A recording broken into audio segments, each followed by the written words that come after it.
commercial robotic exploration mission was mentioned in the media. Immense amounts of good publicity.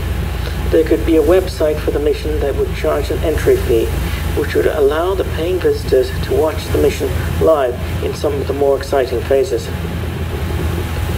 The Mars missions could be like a long-running, extremely popular television series that has millions of viewers for every episode. The real Star Trek.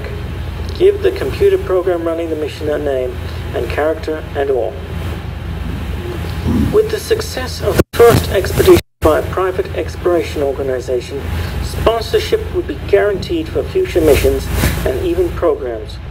Someone just needs to take the first successful step into the industry of affordable, private, and profitable interplanetary exploration and set a precedent that corporations looking for sponsors will never forget. Success is absolutely vital for the first few missions, though.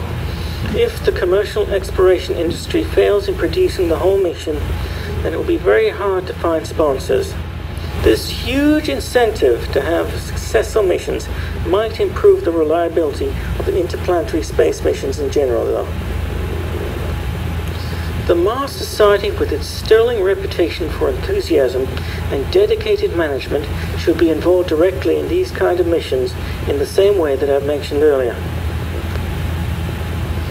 If the Mars Society decided to try to find massive public sponsorship, not just for the goal of getting humankind to Mars ASAP, but actually going to achieve the goal by itself, giving up on frustrating lobbying of fickle politicians and finishing the job privately, the Mars Society would be successful. It has the drive and the dedicated management that can take on the challenge. It will take a vast amount of smart management and growth of the Mars Society, but it is entirely possible if the goal was made to carry out this kind of mission. It will take a huge amount of dedication for years, but if there's one thing I know for certain, the Mars Society has no shortage of dedication and fervent long-term followers. Some might say that such a goal would be ridiculous and impossible, but exploration for direct and indirect financial profit is how humankind has explored the Earth since the dawn of civilization. Governmental agencies have already paved the way very well, but are now becoming to appear relatively inefficient in their ability to get funding since there is no Cold War space race. Private businesses are by their very nature more efficient about how they consume their resources than government ministries. Safety and quality does not need to be sacrificed with proper governmental regulation of the private exploration industry. Admiral Byrd was able to do his expeditions during the Great Depression almost single-handed, and Admiral Byrd, I think, might have a similar character to Robert Zubrin in many ways. He did not overestimate their abilities due to arrogance or ignorance, but it is just as much of a tragedy. And the potential of mankind is always incredible. The Mars Society has the power in it and it is doing to get. I have a huge passion for space. I have been trying to study in space for 3 years now. However, at first I was not very keen on Mars tourism. I always thought, if you want to go to Mars, visit northern Canada. Looking at the red, I decided that Mars was too far away, too dangerous, too expensive, and too boring for any kind of tourism for the foreseeable future.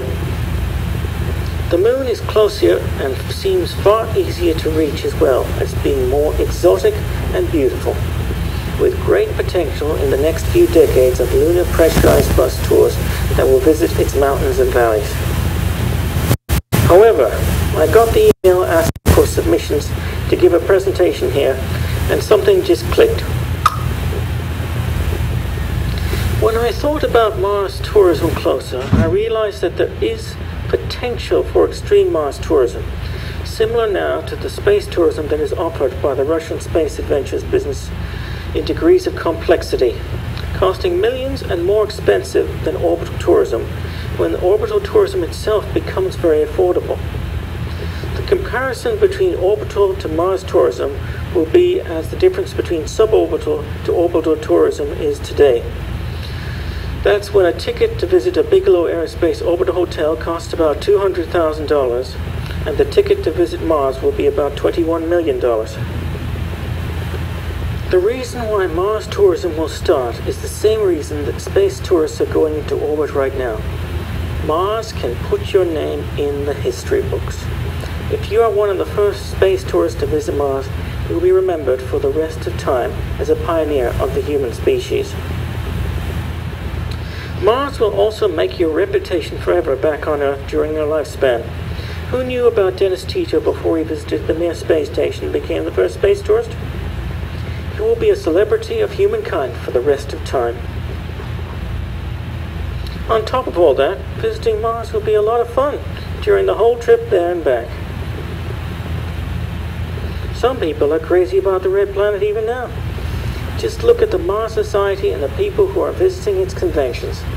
Mars has a very important place in modern human culture. As soon as Martian tourism is technically possible, it will happen. Basically, when it's cheap enough to reach low Earth orbit affordably, lunar surface tourism will start right away, followed very closely by Mars tourism. It is not way too much harder to visit the surface of Phobos than to land on the surface of our moon. Phobos is much further away, but has a low enough gravity well to not need a separate Phobos lander. The design of a fully safe, reliable Earth-to-Moon liner might not be much different or cheaper than the design of an Earth-to-Mars liner. Lots of the basic hardware for lunar surface tourism can be used with minimal modification for Phobos surface tourism, such as pressure suits, space cruiser ships, and pressurized moon surface hotels. Almost everything you can think of. The first commercial visits will be flyby tours zipping past Mars, next tours that can go into orbit around Mars and visit its moon Phobos. I found Phobos, upon closer examination, to be almost as exotic as our moon, with a massive crater and small exotic surface features. Standing at the edge of the crater Stickney would be the equivalent of standing at the edge of some of the highest Martian canyons. Much larger efforts involving the first for-profit visits to the surface of Mars by private human explorers will happen. Any trip to the surface of Mars, I think, should be classified as a private expedition and not just a casual tourist mission, in respect to the Voyager's supreme effort. Mars does have some great locations for a visit. Valleys, mountains, and canyons. But anyone who makes the Herculean effort to land on the surface won't want to be thought of as a tourist, as they can be on our moon or visiting Phobos. They will want to be thought of as a 21st century Christopher Columbus or Admiral Richard E. Bard. I guess the very first Phobos tourists will want to be thought of as explorers as well, but Phobos, due to its size, does not need much exploring. A flyby of Mars without a stop would be traveling at a very high speed, but not as fast relative to the Red Planet as you might think, at 7.35 kilometers per second. That would give about a day of exceptionally detailed naked-eye views of Mars. The journey to and from Mars itself would be a huge part of the experience also. Extended visits to Mars, including going into orbit and landing on Phobos, would probably be the most popular. Landing on the surface of Phobos is not nearly as great a challenge as going to the planet's surface itself, and half the experience of visiting Phobos would be looking down at the Red Planet from the closely orbiting Martian moon. Also, of course, if we're lucky, there is a serious possibility that there are vast quantities of ice on Phobos, excellent for fuel production, with a refinery and a pressurized hotel in place. Phobos is an extremely exotic location and safer than you might think, since the gravity well is significant enough that you can't jump off the moon. Though, if you jump too hard, it could be a quarter of an hour before you land back down, so you have to tread carefully. No moon orbits closer than Phobos to its host planet, and the location would offer an enormous view of the red planet that should be even more exciting than going down to a safe location on the surface of Mars for many tourists, though not as prestigious historically and socially. The Mars surface, while often being a lot less interesting than the surface of the Earth or the Moon, does have some exceptional visiting locations, mostly near the very large valleys. On top of that, Mars might have an incredible feeling of being in an entirely new world, like visiting another dimension or traveling to some kind of fantasy land. Technology for computer-generated virtual reality tours to interplanetary locations on Earth will get far more advanced as well, but it will just never feel the same because of things like low gravity and social prestige, that you can't fully simulate with any kind of computer game. But as I have said, anyone who puts enough effort for a visit to the gravity world of Mars first, but an explorer who didn't just go for the view, but for science as well. Mars tourists will be the same as present adventurous, very rich, and with a keen interest in fulfilling their dreams of visiting space and being more well known to society in general. At present, the only company that is serving space trips into Earth orbit is Space Adventures in Russia. Though Virgin Galactic is selling tickets very successfully for the suborbital Spaceship 2 vehicle, it is not yet fully developed. Space Adventures could be doing their job better and advertising harder, and their customer service could be improved. Their latest tourist, a Japanese businessman, sued them for cancellation of his flight after he had paid the $21 million. The cancellation was due to health reasons, but his case was dismissed and he did not get a refund. Good for the company profits in the short term, but bad for the company reputation in the long term. Space Adventures does at present offer a totally realistic tourist visit to orbit for $100 million.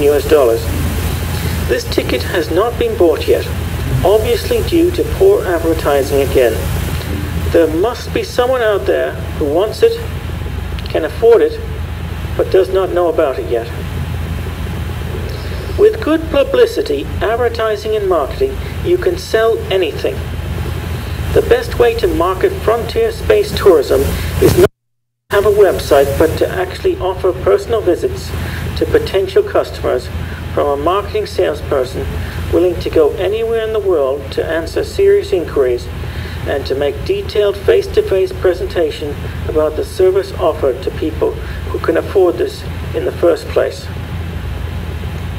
The service of personal visits from a space voyage salesperson could be publicized in small advertisements in the kinds of magazines that very rich people read. They don't need to be too big and expensive because they would be too exotic not to be noticed by any potential customer in the first place.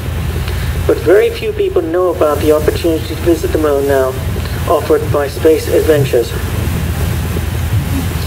A Mars tourist mission, when it happens, can be a lot cheaper than the present chance to visit low Earth orbit because the break-even point is the development of fully reusable commercial launches. Climbing Mount Everest is often described by the people who do it as formative and a life-changing experience, where the climbers feel like a different and better person after the achievement. Space tourism can have the same effect and still takes a huge amount of effort. It is not as much physical effort as climbing the world's highest point.